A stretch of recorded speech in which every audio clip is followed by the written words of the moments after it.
Hello everyone, I hope you're having a great day. This is Colin with Colin Talks Crypto, and it's been a little while, but I'm back to bring you some more news on EOS. What we have for you today is EOS Phenix, a decentralized blockchain based on EOS, made by Bitfinex. Graymass wallet now supports delegating tokens on behalf of other users for CPU and bandwidth. The Scatter mobile wallet is nearing completion and will be ready for Android and iOS users soon. The EOS Dice app moves from Ethereum blockchain to EOS. There's a very important update from Dan Larimer in regards to lost EOS private keys. I'm going to give you a quick status update on the hardware wallet support. EOS Authority adds a spam filter feature to their EOS notifications tool. And I'm going to do a live demonstration of editing a page on Everipedia because I was given an invite to do so. And lastly, I have Colin Talks Crypto t-shirts for sale. And let's get right down to business because we have so much to go over. This is EOS Mega Update Volume 10.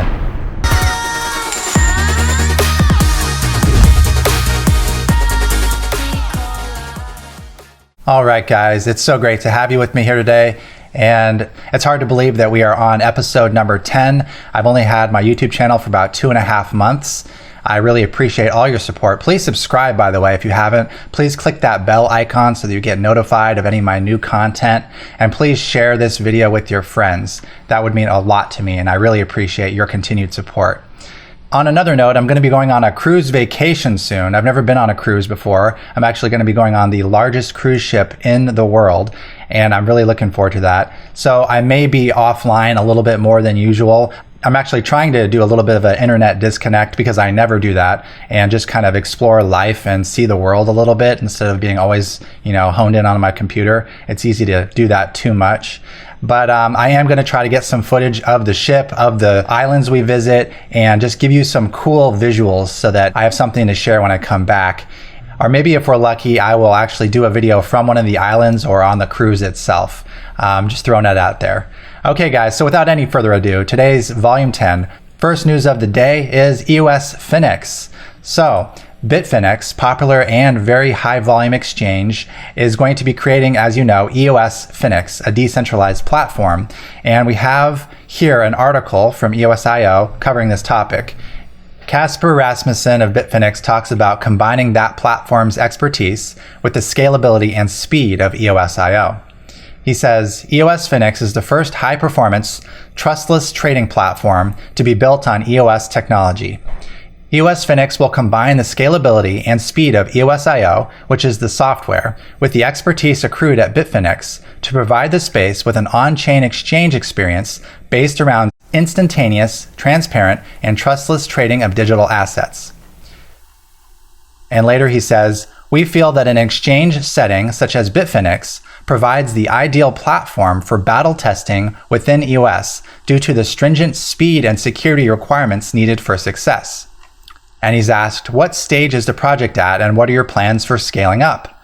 He says, EOS Phenix is nearing the end of its initial development stage. The first public demonstration of the smart contract took place at the recent Bitfinex hackathon in London. Why did you decide to use blockchain technology and specifically EOS.io? He says, our underlying aim is to explore methods of pushing trustless, non-custodial, and high-performance, high-throughput exchange and development taking place on EOS has made the potential for synergy very clear. EOS, with a vision of processing thousands of transactions per second whilst minimizing associated fees, confirmation times, represents the ideal breeding ground for such innovation. So he's kind of saying what we already know. EOS.io is very high performance, fast processing software, a fast blockchain, fast confirmations, responsiveness, and that's what you need for a decentralized exchange. You can't have a user experience where you click a button and have to wait 30 seconds, a minute, 10 minutes to get a response. That's not a good user experience. You need to make blockchain experience transparent, and that's what EOS is going to allow with its fast confirmation times. Reading this just makes it so much more clear that what we're doing is so the right thing. And this is why I got involved in EOS, and probably why many of you got involved with EOS as well, because we saw the need that EOS fills. And there's a lot of blockchains out there, and they're all great and fine and dandy, but that need of high performance was not being filled by almost any of them. So EOS brings to the table all those elements together in one place, smart contracts and fast processing and confirmation times. So EOS Phenix is just one example of utilizing that advantage.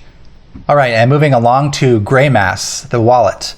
And we have an update from Just a C. I believe he works for Graymass. And he said, how many posts have you seen where somebody's unable to use their account because they are limited on either CPU or bandwidth? We've seen a ton, and it's because people are running out of resources on their account and sometimes cannot even stake more. We have been using the command line wallet as we stumble into these situations to delegate resources to these stuck users, and now you can too, except without the command line. And so they've released Graymass EOS Voter Wallet version 0.5.1, which now allows delegation management. And here it is. This is their GitHub. I recommend you download it from here. And they say here, delegation management. A simple UI for delegation management can now be found in the Tools section of the app. You can view all existing outgoing delegations of an account, you can create a new delegation to any account, and you can modify and remove existing delegations. So let's pull up the app, and I have it right here. I actually don't have my password at the moment, so I'm not going to be able to log in and show you this, but click on the Tools menu, then click on Delegations. There's this new tab here, and you'll see you can click on Add Delegation, and that will allow you to delegate CPU or bandwidth to another user account, not RAM, because you have to buy that. Create, modify, or remove delegations from the current account to any other. And so what are delegations? A delegation allows one account to stake tokens on behalf of another account as CPU and or bandwidth. At any time, the originating account can then remove the delegation, undelegate, reclaiming those tokens after the standard 3-day wait on any staked token. The tokens themselves always remain under the control of the original account unless the transfer option is checked during the delegation process, which also transfers ownership rights of the tokens to the destination account. So you'll want to be careful if you're transferring that right to the other account or if you want to retain that right for yourself. But very cool. So now if you have a user who's stuck and he doesn't have enough CPU staked to perform a transaction or enough bandwidth, another user can delegate those resources to help him get unstuck. I could see actually rental models coming up out of this where maybe for a small fee, then another user will delegate those resources to help other resources. It's sort of like another rental model in a way here. So it'll be very interesting to see how this develops. This is just another awesome example of Graymass innovating and creating new features, and you don't need command line knowledge to run Curieos or something like that. This is something that every user can use here. So very happy with them. And I think it's funny because they've named their app EOS Voter, but obviously it's become much more than a voting app. As you recall, actually the initial reason for the Graymass EOS Voter app was just to get the blockchain started. They were helping the community make it easy to vote because we needed that 15% of voters, and we got that. So now it's more than just a voting app. Now we've got a wallet and we've got all these tools where you can delegate, you can change your account permissions as we showed in another one of my videos, and it's becoming a very powerful, full-featured wallet. So it's actually my #1 recommended wallet for EOS right now.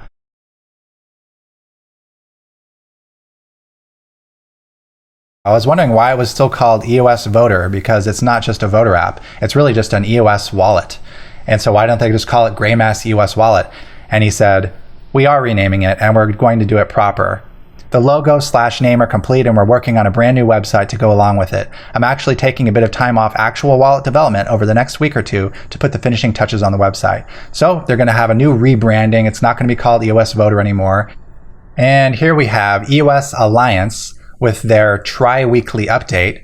I recommend you follow them on Medium. Their username is @EOS Alliance 1. I'll put that link in the description below.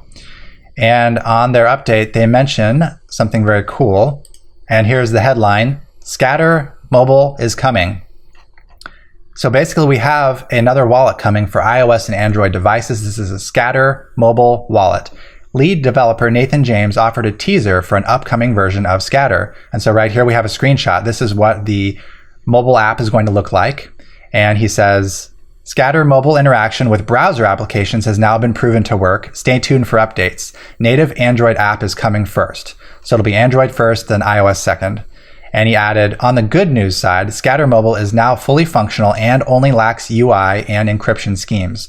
So it works. They just need a user interface. And here's another mocked up screenshot of the app. And you'll be able to use and send with QR codes using this app. So EOS is now going to have similar functionality to all these other blockchains where it's easy to send with a QR code. You just pull out your phone, transmit the EOS, send it across. So that's going to be very awesome. And to stay updated on Scatter, visit their Telegram page right here. And that is t.me/scatter. So join that Telegram group.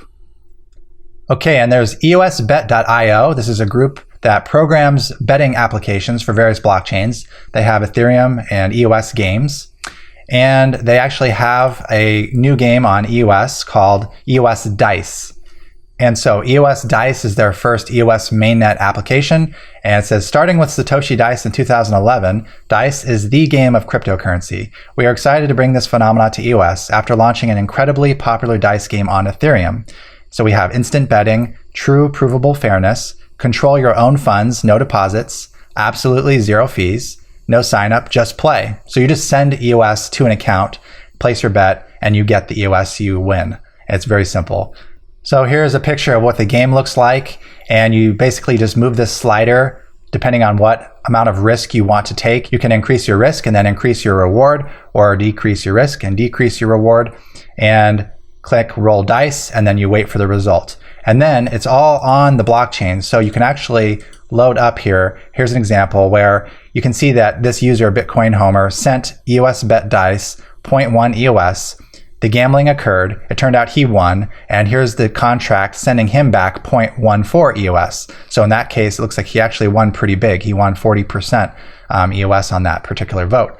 So I have not personally looked at this smart contract. I cannot vet it beyond what I've just seen here. So use at your own risk, but it looks like a fun application. If you're into gambling, give it a shot. And EOS bet dice used to be on the Ethereum blockchain. It says EOS Dice used to be on ETH, but is now on EOS.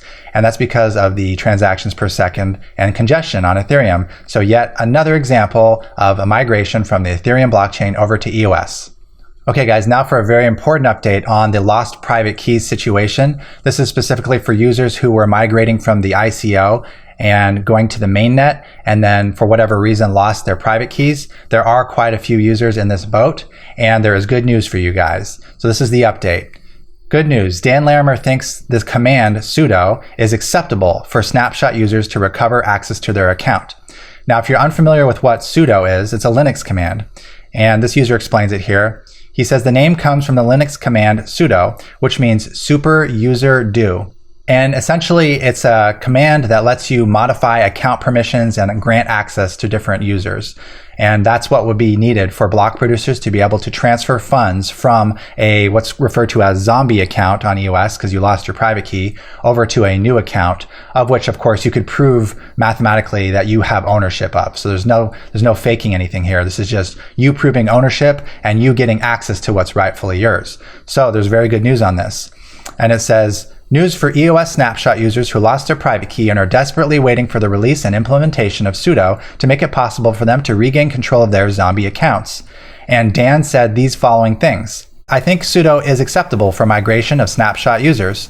It should be deployed to enable rapid fixes, but should be used only in most objective and careful ways.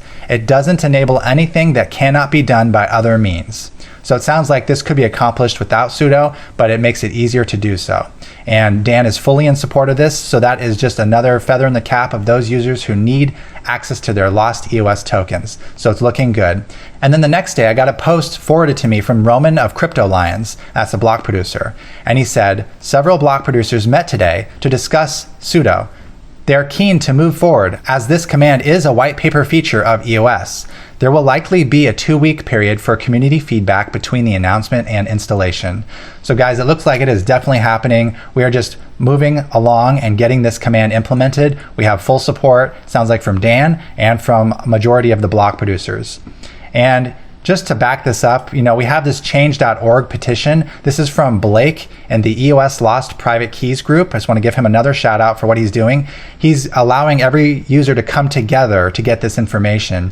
And he has, as of a couple months ago, created this change.org petition, which now has over 1,000 signatures. We have 1,163 people who have signed this petition. So if you're in a similar boat or if you support this petition, please do sign it, because this just shows how many people this is an issue for and how many people want this change. And block producers do look at this as a gauge of support and for urgency, how urgently they need this to be implemented. So please sign this. I'll put the link below. And I'll also put a link below in the description so that you can join the EOS Lost private key group on Telegram. Now for a quick update on hardware implementation statuses. I've got a couple users who've been asking for any updates on this, and I don't really think there's been much movement since the last video I made, but just to catch you up to speed, we have 2 Ledger Nano S app implementations that have been submitted to Ledger for their approval, and whichever one gets approved will win the $50,000 bounty from Cypherglass, the block producer. So that's moving along. I haven't heard anything from Trezor. There's been no apps that I'm aware of yet for the Trezor device, so we're still waiting on that. And the creator of that gets also a $50,000 bounty from Cypherglass. And lastly, we have block.one, who is creating a hardware wallet using secure enclave technology, which is fingerprint and facial recognition to secure the private keys on the hardware device itself. So in the near future, we'll also be able to use our iPhones and our Android phones to hold, send, transmit EOS securely with our devices. So that's the status update as I have it as of today. This is August 24th. So if you guys haven't yet secured your account with these notifications, I highly recommend you do. It basically lets you know if anything has changed on your account. You get a notification on Telegram or via email if someone has sent funds from your account, unstaked tokens, delegated, done any kind of changes on your account. And you do that through the EOS Authority tool, which is the alerts tool. This is eosauthority.com/alerts. And not only that, but they have added a new feature, which is very cool, because I think if you've had this enabled, you've seen what I'm going to tell you here, which is you've probably gotten an email or a notification that says, you know, you've received 0.0001 EOS, which is like some insignificant amount, basically like EOS dust, and then a big memo that promotes some tool. So basically these companies or these users or whoever they are using this as an advertising method, and they're using the fact that you're getting alerted to this as an advertising means to get to you. So EOS Authority has responded to this by making a very cool tool, and you'll notice down here in this red box, they've added this line. It says, "This incoming transfer could be a spam message. Click here to manage spam messages." So when you click on that, you'll be taken to their website, and you'll see your account name will be listed here where this black box is. You'll have 2 radio button choices. And the first says send me alerts on all transactions, which is the default. And if you have that checked, you will see everything. But if you click the second radio button, it'll say avoid alerts when people send me less than 0.1 EOS. And this basically removes spam, because unless someone's willing to spend a lot of money, they're probably not going to be promoting themselves with more than 0.0001 EOS. So this just keeps it off your radar. You still get the dust EOS, you just don't get notified about it. And so I've done that with all my accounts, and I recommend you do too, because it also discourages the promoters from abusing the system that way. And I'll take all the free EOS you want to send me, but I don't need to hear about your app just because you sent me a 1/10 of a cent. And if you haven't yet already, please upvote this video, please like it, please share it with your friends, please click the bell icon, and yeah, get the word out about Colin Talks Crypto. I'd appreciate it very much. And so guys, I actually created a t-shirt, and I put it up here on teespring.com/Colin Talks Crypto, and here it is. So if you want a t-shirt, you want to rep the channel, you can get your favorite color. You choose the color down here. You get, I got women's shirts, I got men's shirts, I got V-necks, I got a sweatshirt, I got a tote, I got a cup, a mug. You pick the color, you name it, you got it. I have like 5 of these things so far. I'm starting to get quite a collection of these. So, you know, get your own Colin Talks Crypto t-shirt and rep the cause. All right, and as I said, Everipedia sent me my invite so that I can now edit a page. So this is the Everipedia main page. I logged in, and I started off, I just added my profile image, and that's all I've done so far. And so now I've got this blank page. And so what I'm going to do is just see how easy or difficult this is to make a page. It looks very basic. It looks very streamlined. You know, you enter a page name. So I'm going to make Colin Talks Crypto. And it looks like you can drag and drop photos here. So I'm going to do that right now. Okay, I drag and dropped a couple images there. It looked like it only let me add 2. So hopefully I can add more later. So now I'm going to type in some content. Yeah, this is my first edit, so you can put notes for each edit down here. You can put reference links to cite any articles or any place you got the information from. Okay, so now I've got a picture on there. I've got a brief description on my page talking about myself. And then I figured out you have to click here, cite. And that's the way that you can actually cite the new material you typed about, because everything on Everipedia needs to be cited. So you click this blue button here, click to add new link or file to this list. And then down here, then I type in the URL. So I'm going to type in colintalkscrypto.com because I just added this paragraph about my laptop price refresher and my comparison of all cryptocurrencies weighted by their total coin supplies. I actually have never told you guys about that, but they're both available on colintalkscrypto.com. And then I'm going to describe the URL I just added. So the main website for Colin Talks Crypto, and add the link. Good. So now we have 2 cited links for all this content. And so now I'm going to try to save. Let's see if it lets me this time. Okay, it always tells me that I have to cite the links, and I just did. It says click the end of the sentence or paragraph you want to cite, then click the cite button on the panel above. Okay, so I have to do it per paragraph, it looks like.